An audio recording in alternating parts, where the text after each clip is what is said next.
বিয়েবাড়ির স্টাইলের সর্ষে পাবদা আজ আমি নিজেই বাড়িতে বানিয়েছিলাম।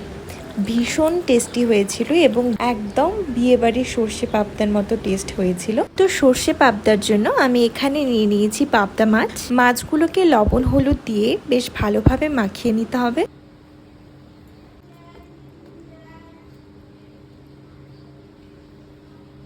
এবারে আমি একটা মশলা তৈরি করে নেব, যার জন্য একটা বাটিতে 2 টেবিল চামচ কালো সর্ষে, সাদা সর্ষে এবং পোস্ত নিয়ে ভিজিয়ে দিয়েছি। 5-10 মিনিটের মতো এগুলো ভিজিয়ে রাখলে বাটতে খুব সুবিধে হয়।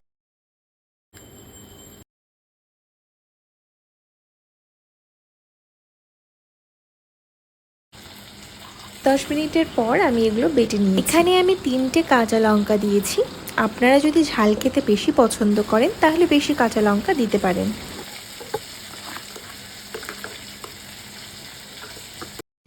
এবার কড়াইয়ে সর্ষের তেল গরম করে তাতে সামান্য লবণ দিয়ে নিয়েছি, যাতে মাছগুলো কড়াইয়ে না আটকে যায়। মাছগুলো যদি কড়াই থেকে তুলতে অসুবিধা হয় তাহলে মাছগুলোর সাইড দিয়ে কিছুটা লবণ দিয়ে তুলবেন, সহজেই মাছগুলো উঠে আসবে। এভাবেই আমি সমস্ত মাছগুলো ভেজে নেব।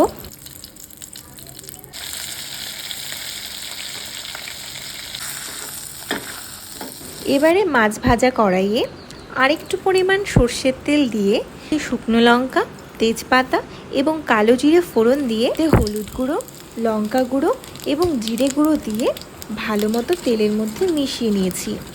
এই তেলের মধ্যে যদি আপনারা গুঁড়ো মশলাগুলো অ্যাড করে ভেজে নেন তাহলে কিন্তু গ্রেভির কালারটা খুব ভালো আসে।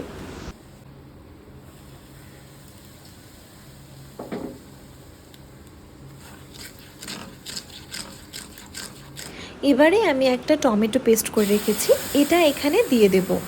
টমেটোটা ভালো মতো ভাজবেন যাতে টমেটোর কাঁচা গন্ধটা চলে যায়।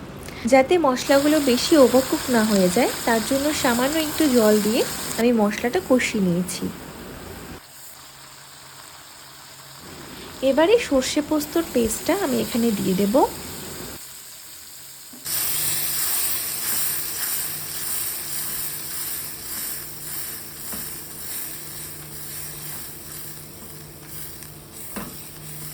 মশলার মধ্যে সামান্য আরেকটু জল অ্যাড করে মশলাটা ভালো মতো কষিয়ে নেব।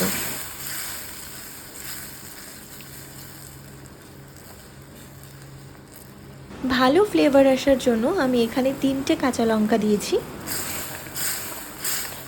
ঝোল ফুটে এলে ভাজা মাছগুলো আমি এর মধ্যে দিয়ে 5 মিনিটের মতো রান্না করে নেব, একদম মিডিয়াম ফ্লেমে।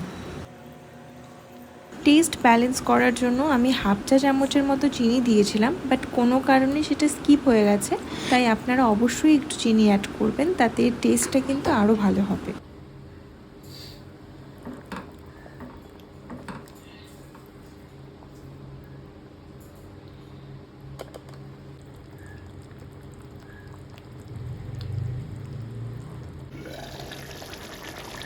পাঁচ মিনিট পর দেখুন কি সুন্দর একটা কালার চলে এসছে। বিয়েবাড়ির স্টাইলের সর্ষে পাবদা কিন্তু একদম রেডি। রেসিপিটি ভালো লাগলে অবশ্যই লাইক কমেন্ট করবেন এবং আমার পাশে থাকবেন। Thank you.